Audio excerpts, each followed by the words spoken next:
ዛሬ በዳንኤል ምዕራፍ 11 ከቁጥር 31 እስከ 32 ላይ በመመስረት የመቃቢያን አብዮትና ታላቁ መከራ በሚል ርዕስ ላካፍላችሁ ነው የምፈልገው። ረጅም ርዕስ ነው አይደለ? የመቃቢያን አብዮትና ታላቁ መከራ። ስለምን እያነበብን ነው? የምናነበው ጽሑፍ ትንሽ ሚስጥር ነው አይደል? በእርግጥ ስለ አንድ በጣም ክፉ የግሪክ ንጉስ አንታይከስ አራተኛው ስለተባለ ራሱን ኤፒፋንስ ብሎ ሰየመ። ሙሉ ስሙን አንታይከስ አራተኛው ኤፒፋንስ ነው የምንለው። ታዲያ ኤፒፋንስ ምን ማለት ነው? የእግዚአብሔር መገለጫ ማለት ነው፣ ወይም ደግሞ መገለጥ እንደማለት። ራሱን የአማልክት መገለጫ ብሎ ሰየመ። በመሰረቱ እሱ አምላክ ነኝ እያለ ነው። እሱ እግዚአብሔር ነኝ እያለ ነው። ስለዚህ ምናልባት በዚህ የሴሉሲድ ስርወ መንግስት ዘመን እጅግ ክፉ ነገስታት እንደነበሩ ማየት እንችላለን። የዛሬው ጽሑፍ ይሄ ሰው ወደፊት ስለሚያደርገው ነገር ትንቢት እየተናገረ ነው። ታዲያ ይሄ ዛሬ ከኛ ጋር ምን ግንኙነት አለው? ለምንድን ነው እኛ የምንማረው ልንል እንችላለን። በመጀመሪያ ደረጃ በቤዛነት ታሪክ ተከታታይ መጽሐፍ ውስጥ ስድስተኛው ውስጥ ነው። ግን ደግሞ ዛሬ ማወቅ ያለብን አንድ አስፈላጊ መልእክት እዚህ ላይ አለ። መጽሐፍ ቅዱስ ስለ መጨረሻው ዘመን ስለሚሆነው ታላቁ መከራ ይናገራል አይደለም? መጽሐፍ ቅዱስም ወደ ፍጻሜው ዘመን ስንቃረብ ለዚያ መዘጋጀት እንዳለብንም ይነግረናል። ነገር ግን ስለ ታላቁ መከራ ብዙም አናውቅም። ስለ ታላቁ መከራ ብዙ መረጃ የሚመጣው በዚህ ሰው የግዛት ዘመን የተከሰቱ ክስተቶች ማለትም የአንቲዮከስ አራተኛው ኤፒፋንስ ብለን ልንወስድ እንችላለን። ስለዚህ ነው በመጨረሻው ዘመን ስለሚመጣው የክርስቶስ ተቃዋሚ ትንቢትን ማወቅ ያለብን። ስለዚህ ህይወቱ የክርስቶስ ተቃዋሚ ምን እንደሚመስል ይነግረናል። አንደኛው ታላቁ መከራ ምንድን ነው? በመጀመሪያ ስለዚህ ነገር እስኪ እንነጋገር። አንዳንድ ጊዜ የ7 ዓመት ታላቁ መከራ ተብሎም ይጠራል። ምክንያቱም በዳንኤል መጽሐፍ ውስጥ ለአማኞችም እንዲህ አይነት አስከፊ መከራ ሊገጥማቸው እንደሚችል የ7 ዓመትም ብሎ ይነግረናል። ከዓለም መጀመሪያ ጀምሮ እንዲህ ያለ ክፉ መከራ ሆኖ የማያውቅ ነው አይደል? በማቴዎስ ወንጌል ምዕራፍ 24 ከቁጥር 21 ላይ ኢየሱስ እንዲህ ብሏል፣ በዚያ ጊዜ ከዓለም መጀመሪያ ጀምሮ እስከ ዛሬ ድረስ ያልሆነ ደግሞም የማይሆን ታላቅ መከራ ይሆናል ይላል። ይሄ በትክክል ይሄኛው ነው። ይሄ ጥቅስ ስለ ታላቁ ፍጻሜ መከራ ይናገራል። እናም ክርስቶስ ከመምጣቱ በፊት የሚመጣው መከራ ነው። የ7 ዓመት መከራ ነው። ሁሉም መጥፎ ነው። ነገር ግን በተለይ በሁለተኛው አጋማሽ በሁለተኛውም ክፍል ውስጥ ወይም ደግሞ በሁለተኛው 3 ተኩል ዓመታት የበለጠ አስከፊ ይሆናል። ዳንኤልም በዳንኤል ምዕራፍ 9 ከቁጥር 27 ላይ የተነበየው ይሄንኑ ነው። ከብዙዎች ጋር ለአንድ ሳምንት ጽኑ ቃል ኪዳን ያደርጋል ይላል። ስለዚህ እዚህ አንድ ሳምንት ስለ አንድ ሳምንት ቀናት ብቻ አይደለም፣ ነገር ግን ስለ አንድ 7 ዓመታት ነው። ያ 7 ዓመታት ነው አይደል? እዚህ ጋር ማን ያለው? ይሄ እያወራ ያለው ስለማን ነው? ስለ ክርስቶስ ተቃዋሚ ነው አይደለም? የክርስቶስ ተቃዋሚ ከብዙዎች ጋር ለአንድ ሳምንት ተብሎ እንደተጠቀሰው ማለት ነው ቃል ኪዳን ያደርጋል። ነገር ግን በሳምንቱ አጋማሽ ላይ መስዋዕትን፣ የእህል ቁርባንን ያስቆማል። በርኩሰት ክንፍ ላይ አጥፊውን የሚጥል ይመጣል እስከ ሙሉ ጥፋት ድረስ። የተወሰነው ደግሞ ባድማውን የሚያፈሰው ላይ ያፈሳል። እዚህ ላይ ታያላችሁ በሳምንቱ አጋማሽ ላይ ምን እንደሚያደርግ ያሳያል። መስዋዕትን እና መባዎችን ያቆማሉ ማለት ነው። ዛሬ ባለው ሁኔታ መስዋዕትና መባ ምንድን ነው? አምልኮ ነው አይደለም? በ7 ዓመታት መካከል ሁሉንም አምልኮ እንደሚያቆም ነው። የኋለኞቹ 3 ዓመታት ተኩል ደግሞ አስከፊ እንደሚሆኑ ነው። የበለጠ አስከፊ ይሆናሉ ከመጀመሪያው ይልቅ። ያልኩትም በዚህ ምክንያት ነው። ይሄ መታየት ያለበት ነገር ነው። የ7 ዓመታት ታላቁ መከራ ነው እንበል። በመሃል ላይ የክርስቶስ ተቃዋሚ ሁሉንም አምልኮ እንደሚያቆም ይነግረናል። በእነዚህ የመጨረሻዎቹ 3 ዓመታት ተኩል ውስጥ ወደ ቤተ ክርስቲያን መሄድ አንችልም፣ ማምለክም አንችልም። ምንም ቃል አይታወጅም። የተማርነውን ቃል በልባችን ውስጥ ያለውን እምነት ብቻ ነው የምንይዘው። ያ ነው በዚያ በመጨረሻዎቹ 3 ዓመት ተኩል ውስጥ እንድንቆይ የሚያስችለን። ለዚህ ነው አስከፊ ፈተና የሆነው። ማቴዎስ ምዕራፍ 24ን ከተመለከትን ኢየሱስ ስለ ፍጻሜው ዘመን የሚያስተምረው ትምህርት ይሄ ነው። ስለዚህ ምዕራፍ እየተነጋገርን አይደለም፣ ግን አጭር ማጠቃለያ ልስጥ። ማቴዎስ ወንጌል ምዕራፍ 24 ከቁጥር 4 እስከ 14 የመጀመሪያዎቹ 3 ዓመታት ተኩል ዓመታት እዚህ አካባቢ ናቸው። ከማቴዎስ ምዕራፍ 24 ከቁጥር 15 እስከ 28 የኋለኛው 3 ዓመት ተኩል የሚመለከት ነው። ታዲያ የኋለኛው 3 ዓመት ተኩል መጀመሪያው ጋር ሲወዳደር ምን አይነት ክስተት ነበረው? የመከፋፈያው መስመርስ ምንድን ነው? ያ በማቴዎስ ወንጌል ምዕራፍ 24 ከቁጥር 15 ነው። ስለዚህ ማቴዎስ ወንጌል ምዕራፍ 24 ከቁጥር 15 የኋለኛውን 3 ዓመት ተኩል መጀመሪያው ምን እንደሆነ ምን እንደሚጀምርና በምን እንደሚከሰትም ያሳየናል። ጥቅሱ ምን ይላል? በማቴዎስ ወንጌል ምዕራፍ 24 ከቁጥር 15 ላይ ስለዚህ በነቢዩ ዳንኤል የተነገረው የጥፋት እርኩሰት በቅዱሱ ስፍራ ቆሞ ስታዩ አንባቢው ያስተውል ይላል። አንብቡት። ያንን አንባቢው ምን እንደሆነ ይረዳው ይላል። ኢየሱስ እያለ ያለው እውነተኛው ፍጻሜ እዚህ እንደሆነ፣ እውነተኛው የኃይለኛው 3ኛው ዓመት ተኩል ሊጀምር እንደሆነ እያስታወቃቸው። ታዲያ ይሄ የጥፋት እርኩሰት በቅዱሱ ስፍራ ቆሞ ምንድን ነው የሚያደርገው? ቃላቶቹ እንኳን በጣም ከባድ ናቸው። ማለቴ ምን ማለት እንደሆነ በትክክል መረዳት ትችላላችሁ አይደል?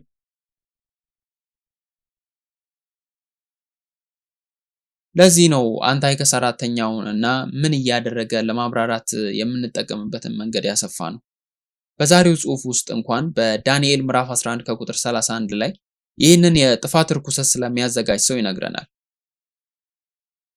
በዚህ አንታይከስ አራተኛ ምን እንዳደረገ መመልከት እንችላለን። ታዲያ ይህ ሰው ማን ነበረ? አንታይከስ አራተኛ እኔ እንዳልኩት በግሪክ ዘመን በጣም መጥፎ ንጉስ ነበረ። የሴሉሲድ ስርወ መንግስት አካል ነበረ። በዚያ ጊዜ የሴሉሲድ ስርወ መንግስት በአሁኑ ጊዜ እስራኤል ብለን የምናውቀውን ጨምሮ በመካከለኛው ምስራቅ አብዛኛውን ክፍል የሚቆጣጠር ነበረ። እናም በዚህ ሰው ምክንያት ከ175 ዓመት ዓለም እስከ 163 ዓመት ዓለም እንደነገሰና በንግስና ላይ ብዙ ነገሮችን እንዳደረገ እናያለን። ልክ በዳንኤል ላይ እንደተገለጸው ትንቢት ሁሉንም የአይሁድ አምልኮ ይከለክላል። ታውቃላችሁ፣ ያህዌን ማምለክን ይከለክላል። ሰንበት ቀንን መጠበቅን ይከለክላል። ዛሬ እሁድን እንደ ሰንበት እያከበርን ነው አይደል? ያንንም ይከለክላል።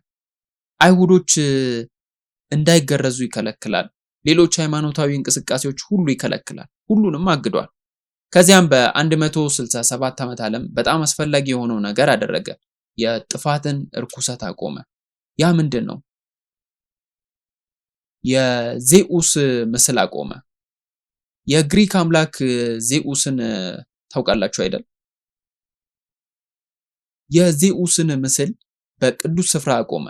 ይህ ሰው ዜኡስን የመብረቅ ብልጭታ ያለው ሰው እንደማለት አድርጎ ነው ያቆመው።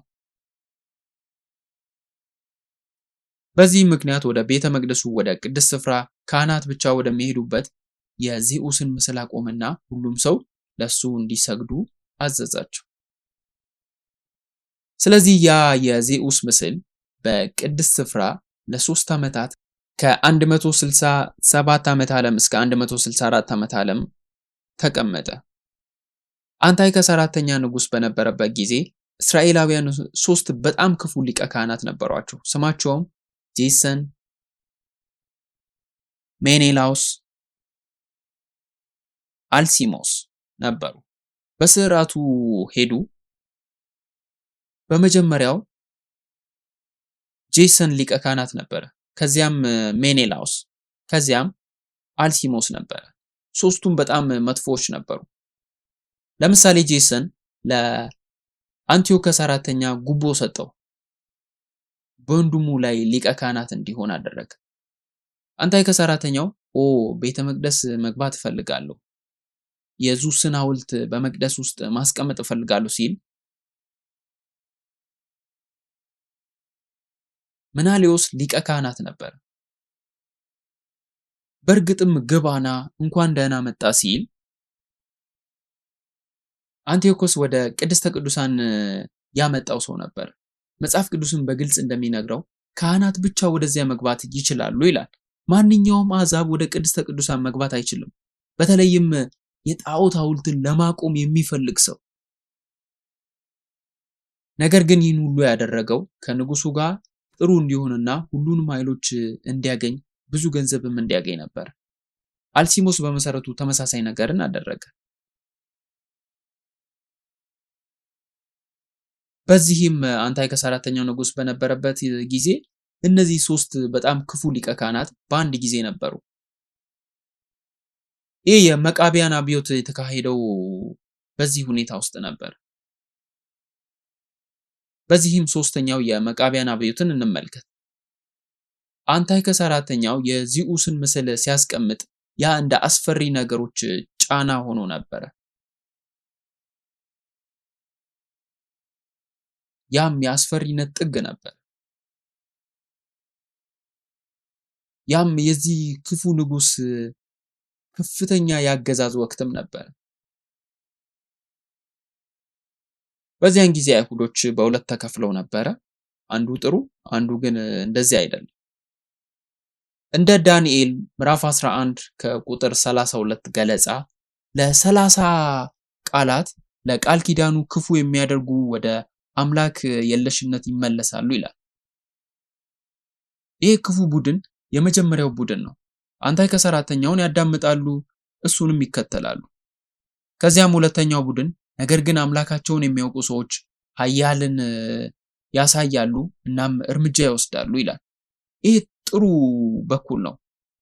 በንጽጽር ከነዛኞቹ ይሻላል። የዳንኤል መጽሐፍ የተጻፈው በ500 ዓመት ዓለም አካባቢ ሲሆን የመቃቢያን አብዮትና የአንቲዮከስ አራተኛው ደግሞ በ164 ዓመት ዓለም አካባቢ ነው። ስለዚህ ዳንኤል ስለሚሆነው ነገር ወይም ስለተደረገው ነገር ትንቢት ከመናገሩ ከ400 ዓመታት በፊት ነው። ስለዚህ የዜኡስን ምስል በቤተ መቅደስ ውስጥ ሲያስቀምጡ የጥፋትን የርኩሰትን የዜኡስን ምስል ሲያቆሙ ወታደሮቹን ሙሉ በሙሉ እስራኤል ላከ። እናም ሁሉንም እንዲሰግዱና እንዲያመልኩ ማስገደድም ፈለገ። እናም በሞዲን በተባለች ከተማ ውስጥ ያለ አንድ ትንሽ ቤተሰብ እሺ የተቃውሞው በዚህ ጊዜ ነበረ። ማታቲያስ የሚባል ቄስ ነበረ፣ ወይም ደግሞ ካህን ማለት ትችላላችሁ። የሴሉሲድ ወታደሮች መጥተው አረማውያን አማልክትን እንዲያመልኩ ለማስገደድ ሲሞክሩ ተቃወመ፣ ተዋጋና በእርግጥ እነዚያ ወታደሮችን ገደላቸው። የመቃቢያን አብዮት የሚጀምረው ያኔ ነው። ስለዚህ ሰው ያደረገው ቤተሰባቸውን ወደ ተራሮች ወስዶ የሽምቅ ውጊያ መዋጋት ጀመረ። ምን እንደሆነ ታውቃላችሁ አይደል? ትንሽና ደካማ ቡድን ሲኖር በተራራዎች ላይ መደበቅ ትፈልጋላችሁ። ጨለማ ሲሆን ወይም ከትላልቅ ኃይሎች ለመሸሽ ለመሞከር ዝግጁ ባልሆናችሁበት ጊዜ ብዙ ማጥቃትንም ትችላላችሁ። ልክ ነው ያደረጉት፣ ይህንኑ ነው። የአብዮቱም ጅማሬ ነበር። ነገር ግን ማታቲያስ በአብዮቱ መጀመሪያ ላይ ሞተ። እሱ ሲሞት ጁዳስ ማካቤዎስ የተባለው ሶስተኛው ልጁ የአብዮቱን አመራር ተረከበ። ስለዚህም ነው የመቃቢያን አብዮት የሚለው ስም የተገኘው በይሁዳ ቅጽል ስም ምክንያት ነው። ይህም ቅጽል ስሙ ነበር፣ መዶሻ ማለት ነው። ምን ያህል ኃያል እንደነበረም ያሳያል። በወቅቱ በዓለም ላይ ካሉት እጅግ ኃያላን ሰዎች ጋር ለ3 ዓመታት ያህል ተዋግቷል እና ከ3 ዓመታት በኋላም አሸንፏል። በ164 ዓመት ዓለም የዙስ ምስል በቅዱስ ስፍራ ከተተከለ ከ3 ዓመታት በኋላ ይሁዳ መቃቢዎስንና ቡድናቸውን ወታደሮቻቸውን ድል አደረጉ። በዕብራይስጥ የቀን አቆጣጠር 9ኛው ወር በሆነው በኪስሌው ወር በ25ኛው ቀን፣ ለኛ ግን ይሄ በክረምት ወቅት ነው። በታህሳስ አካባቢ ኢየሩሳሌምን መልሰው ያዙ። ቤተ መቅደሱን መልሰው ገነቡ።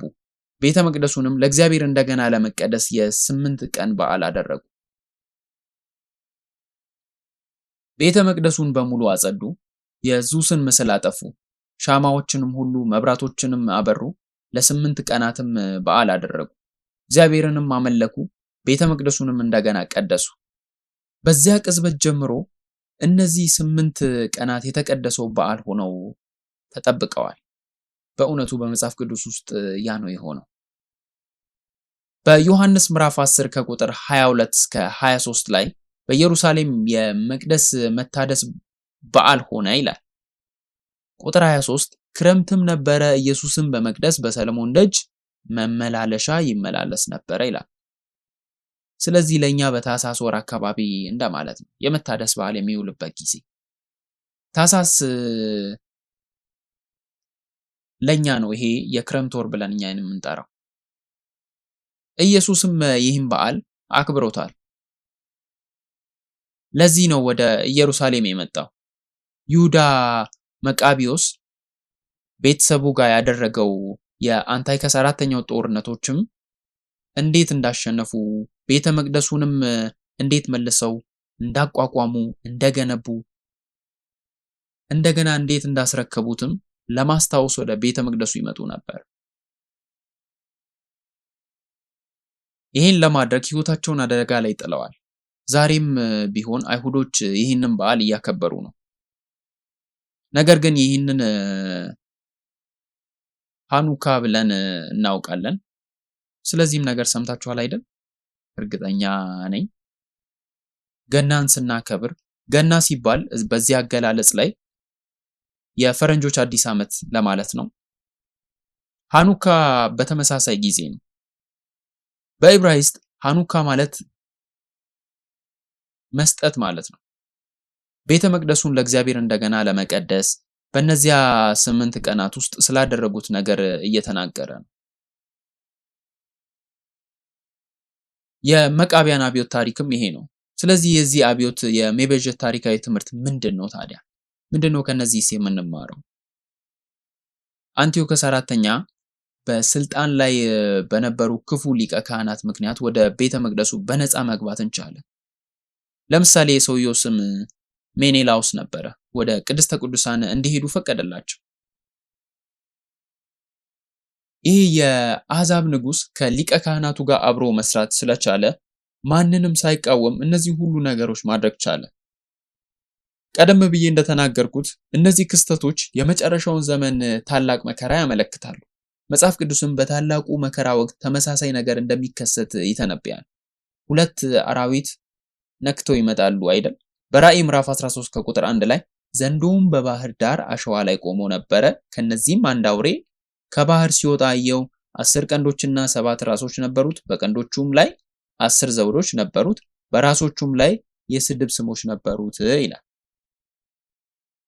ይህ የመጀመሪያው አውሬ ከባህር የሚወጣው አውሬ ነው። ሁለተኛው አውሬ በራእይ ምዕራፍ 13 ከቁጥር 11 ላይ ከዚያም ሌላ አውሬ ከምድር ሲወጣ አየው፣ እሱም እንደ በግ 2 ቀንዶች ነበሩት፣ እንደ ዘንዶም ተናገረ ይላል። ታዲያ ይሄ ማለት በታላቁ መከራ ወቅት እንስሳት በብዛት እየሮጡና ሰዎችን እየገደሉ ይኖራሉ ማለት ነው? አይ አይደለም። ስለ አውሬው ሲናገር ነው። ስለ ወደቁ የሰው ልጆች ሲናገር ነው። በመዝሙር ምዕራፍ 49 ከቁጥር 20 ላይ ሰው ክቡር ሆኖ ሳለ ነገር ግን ማስተዋል ስለሌለው እንደሚጠፋ እንስሳ ሆነ ይላል። 2 ሰዎች አማኝ ክርስቲያኖችን ለማሳደድና ለማጥቃት አብረው ይሰራሉ። ከባህር የሚወጣው አውሬ እንደ አንቲዮከስ 4ኛ የፖለቲካ ኃይልን ያመለክታል። ያ ንጉሥ ስለነበረ ነው እንደዛ ትርጓሜውን የሰጠሁት። ከምድር የሚወጣው አውሬ ሐሰተኛ ነብይ ይባላል። ስለዚህ ሃይማኖተኛ ሰው ነው። ለምሳሌ እንደ ሊቀ ካህኑ ሜኔላውስ አይነት ሊቀ ካህን ሆኖ ስልጣን ያላቸው ሆኖ ግን በውስጣቸው ሊቀ ካህን አይደሉም። ትክክለኛው የክህነት ሂደት የሚከተሉ አይደሉም። እንደዚህ አይነት ሰዎች አስፈሪ ሰዎች ናቸው። በእግዚአብሔር ላይ እምነት የላቸውም፣ ሰዎችንም የሚያስቱ ናቸው። ስለዚህ ልክ እንደ ሐሰተኛ ነቢይ አድርገን መውሰድ እንችላለን። ቤተ መቅደሱን ለማርከስ የጥፋትን ርኩሰት ለማዘጋጀት አብረው ሰርተዋል። መጽሐፍ ቅዱስ ሊያስተምረን የሚሞክረው ይህንኑ ነው። የአሕዛብ ንጉሥ ብቻ ሳይሆን ከዚህም ሐሰተኛ ነቢይ ጋር አብሮ የሚሰራው ንጉሥ እንደሆነም ይናገራል። ሌላው ዋናው ምሳሌ በኢየሱስ ዘመን የተከሰተው ነው። ኢየሱስ እዚህ ምድር ላይ በነበረበት ጊዜ የሊቀ ካህናቱ ስም ቀያፋ ነበረ። ሌላ ክፉ ሰው ነው አይደል? ንጉሱም ሆነ በወቅቱ ገዢ ጳንጢዮስ ጲላጦስ ነበረ። ሁላችንም ስለሱ ሰምተናል።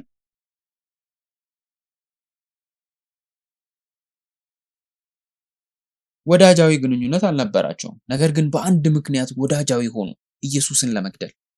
ኢየሱስን ሰቅለው ለማሰቃየት አብረው መስራትን፣ ወዳጅነትን መመስረት ፈለጉ። ከባህር የመጣ አውሬ፣ ከምድር የመጣ አውሬ። ኢየሱስ ክርስቶስን ለማሳደድ አንድ አጀንዳ አስማማቸው። ከባህር የመጣ አውሬ፣ ከምድር የወጣም አውሬ። ይሁዳ መቃቢያዊ እና እውነተኛው አማኝ ሰዎችን ለማሳደድ ተነሳ።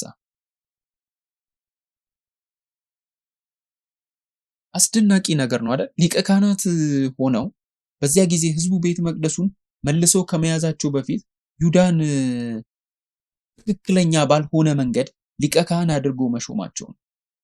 ቤተ መቅደስም አልነበራቸው፣ ግን ሊቀ ካህናትን ፈልገው ነበር አይደል? እውነተኛ የሚያምን ሊቀ ካህናትም አስፈልጎ ነበር። ይሁዳም አንተ መሪያችን ስለሆንክ ሊቀ ካህናት ሁን ብለው ነበር። ኢየሱስ በዚህ ምድር ላይ በነበረበት ጊዜ ቀያፋ ሊቀ ካህናት ነበር። ነገር ግን በእግዚአብሔር ፊት በእርግጥ አልነበር። እውነተኛ ሊቀ ካህናት ማን ነበረ? ኢየሱስ ክርስቶስ ነው አይደል? በዕብራውያን ምዕራፍ 4 ከቁጥር 15 ላይ መጽሐፍ ቅዱስ በድካማችን የማይራራልን ሊቀ ካህናት የለንምና ነገር ግን እንደኛ በነገር ሁሉ የተፈተነ ኃጢአት የሌለበት እያለ ይነግረናል ስለ ኢየሱስ። እርግጥ ነው ይህ ጥቅስ ስለ ኢየሱስ ነው የሚናገረው አይደል? እንደምታዩት በአንጾኪያ ዘመን በኢየሱስ ዘመን ዝግጅቶቹ እንዴት እየተከሰቱ እንደሆነ እናያለን። መጽሐፍ ቅዱስ እዚህ ላይ ንድፍ እንዳለው ሊያስተምረን እየሞከረ ነው። በመጨረሻው ዘመን ተመሳሳይ ነገር ይሆናል። ታላቁ መከራ ሲመጣ ሰዎችን ከእግዚአብሔር ለማራቅ አማኞችን ለማሳደድ እና እምነታቸውን እንዲተዉ ለማድረግ የሚሰሩ የፖለቲካ ኃይላት ይነሳሉ፣ ሐሰተኛ ነቢያቶችም ይነሳሉ። እነዚህ ሁሉ በቂ ናቸው። ስለዚህ ይሄ በኋለኞቹ 3 ተኩል ዓመታት ውስጥ ምን እንደሚፈጠር ፍንጭ እያሳየን ነው።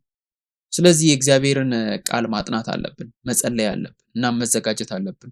ምክንያቱም መጽሐፍ ቅዱስ ወደ ፍጻሜው ዘመን እየተቃረብን ስንሄድ ለማመን እየከበደንና እያቃተን እንደሚሄድ ይነግረናል። ቀደም ብሎ ባሉት ጊዜያቶች ሰዎች በኢየሱስ አመኑ። ለማመንም ስትጠይቋቸው በጌታ በኢየሱስ እመኑ ወደ ሰማይ ትሄዳላችሁ ይሉ ነበር። ያን ያህል ከባድ አልነበረም፣ ሰዎችም ይቀበሉ ነበር። ነገር ግን መጽሐፍ ቅዱስ እምነት እየከበደ እንደሚሄድ ይተነብያል። እናም አሁን ሰይጣን እምነታችሁን እንድትተዉ ለማድረግ በሚሞክርበት በዚህ ዘመን ውስጥ እናንተም እየኖራችሁ ነው። መጽሐፍ ቅዱስ እንደሚለው የተመረጡት እንኳን ሊወድቁና ሊሰናከሉ እንደሚችሉ ማመን በጣም ከባድ ነው አይደል? የመቤዠት ታሪክን መማር ያለብን ለዚህ ነው። በውጭው ዓለም እንኳን ሰዎች ታሪካችንን ማወቅ አለብን ይላሉ።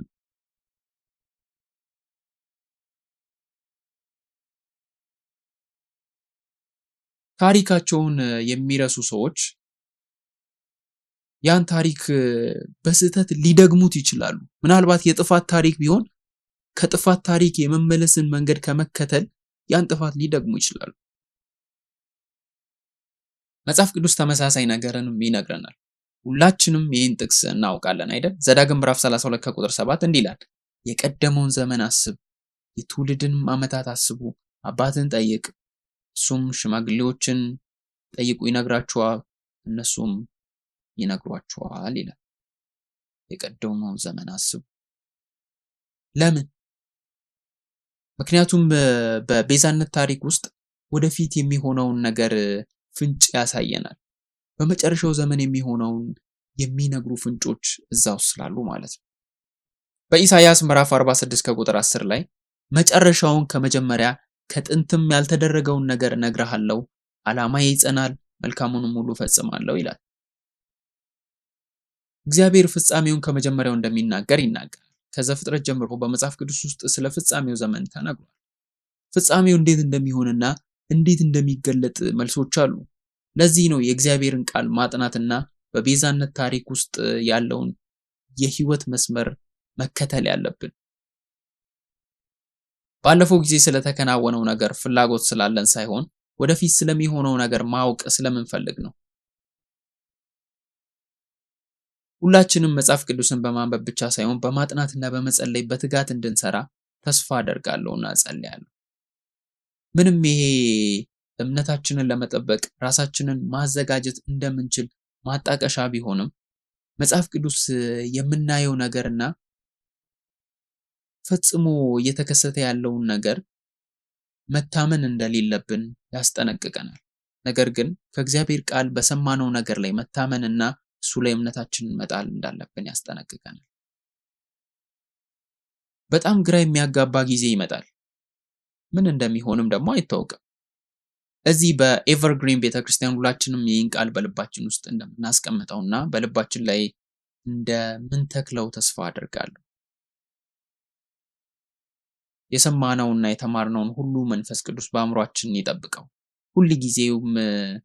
ጊዜው ሲደርስ ማስታወስና ባስታወስነውም ነገር እምነት ገንብተን መጠበቅ እንድንችል እግዚአብሔር ይርዳን።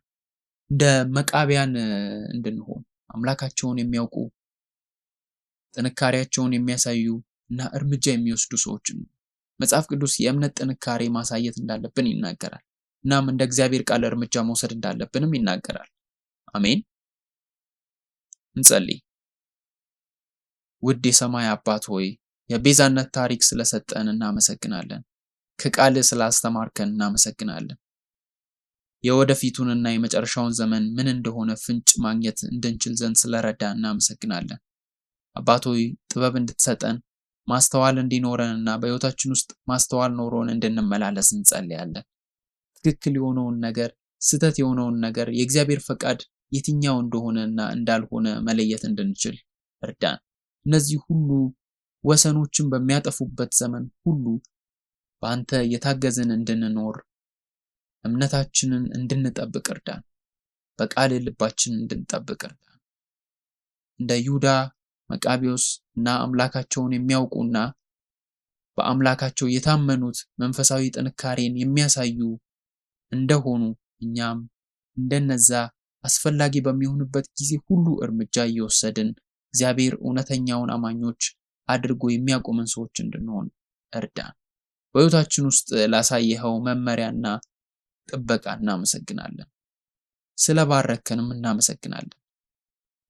በዓለም ላይ የሚያስፈልገንን ሕይወት ሰጥተህናልና ዛሬ ደግሞ ከዚህ ላንተ ልንሰጥ እንፈልጋለንና በምስጋና ልብ፣ በደስታ ልብ እንድንሰጥ እርዳን። ይህም ስጦታ ላንተ ቤት እንዲሆን እንጸልያለን። የሰማይ ደጆችን እንድትከፍትልን፣ በሚሰጡ እጆች ላይ ሁሉ በረከቶችን እንድታፈስ እንጸልያለን። ስለዚህ ሁል ጊዜ የምናመሰግንበት ነገር እንዲኖረን እርዳን። ከልባችን እናመሰግናለን። ክብርን ሁሉ እንሰጣለን። እነዚህ ሁሉ ነገሮች በኢየሱስ ክርስቶስ ስም እንጸልያለን። አሜን። በጭብጨባ ለእግዚአብሔር ክብር እንስጥ።